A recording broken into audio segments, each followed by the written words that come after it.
ED की कार्रवाई ने दिल्ली की सियासत में कुछ ऐसी हलचल मचा दी है कि देश की राजधानी के मुख्यमंत्री कटघरे में पहुंच गए। 21 मार्च को जहां सीएम अरविंद केजरीवाल को ईडी ने आबकारी घोटाले से जुड़े मनी लॉन्ड्रिंग मामले में गिरफ्तार किया, तो वहीं 22 मार्च को सुनवाई के बाद कोर्ट ने उन्हें 6 दिनों के रिमांड पर भेज दिया है।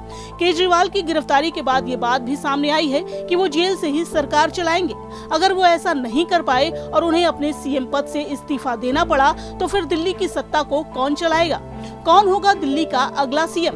इस लिस्ट में कैबिनेट मंत्री आतिशी और सौरभ भारद्वाज का नाम शामिल है। लेकिन सुगबुगाहट इस बात की भी है कि केजरीवाल की पत्नी सुनीता अपने पति के मुश्किल वक्त में उनका साथ निभाएंगी, यानी वो सीएम पद की कमान अपने हाथ में ले सकती हैं। गिरफ्तारी के बाद एक्शन मोड में पत्नी सुनीता केजरीवाल। पार्टी भले ही कह रही हो कि अरविंद केजरीवाल जेल से सरकार चलाएंगे, लेकिन पति की गिरफ्तारी के बाद से सुनीता केजरीवाल एक्शन मोड में नजर आ रही हैं। पहली बार वो मीडिया के सामने आई और प्रेस कॉन्फ्रेंस किया और उन्होंने सीएम केजरीवाल का पत्र पढ़कर सुनाया और इमोशनल हो गई। सुनीता केजरीवाल के मीडिया के सामने आने के बाद ये कयास अब यकीन में बदलता नजर आ रहा है कि केजरीवाल के बाद सीएम पद वही संभालेंगी। केजरीवाल की गिरफ्तारी के बाद सुनीता का पहला पोस्ट।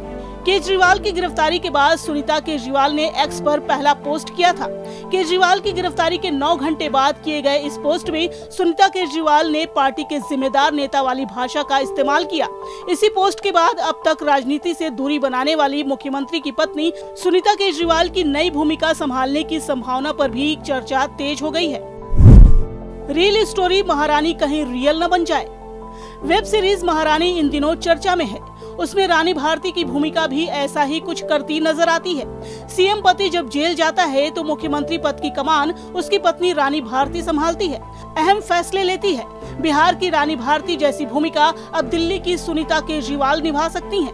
केजरीवाल के जेल जाने के बाद दिल्ली की सत्ता अब सुनीता केजरीवाल के हाथों में आ सकती है। राजनीति से कोई नाता न रखने वाली सुनीता अब सियासी फैसले लेती नजर आ सकती हैं। कौन है सुनीता केजरीवाल? सुनीता केजरीवाल पहले IRS यानी राजस्व अधिकारी रह चुकी हैं। अरविंद केजरीवाल और सुनीता मैसूर में एक साथ पढ़ा करते थे। 1993 बैच की IRS अधिकारी सुनीता की मुलाकात 1995 बैच के IRS अधिकारी केजरीवाल से भोपाल में एक ट्रेनिंग प्रोग्राम के दौरान हुई थी। दोनों की ये मुलाकात जब मोहब्बत में बदल गई तो बात शादी तक पहुंच गई। सुनीता और अरविंद केजरीवाल ने साल 1995 में शादी कर ली। दोनों के 2 बच्चे हैं, बेटी हर्षिता और बेटा पुलकित। फिलहाल दिल्ली की सियासत में कयासों का बाजार गर्म है। ऐसे में आगे की तस्वीर क्या होने वाली है, ये देखना होगा। Bureau report, daily line.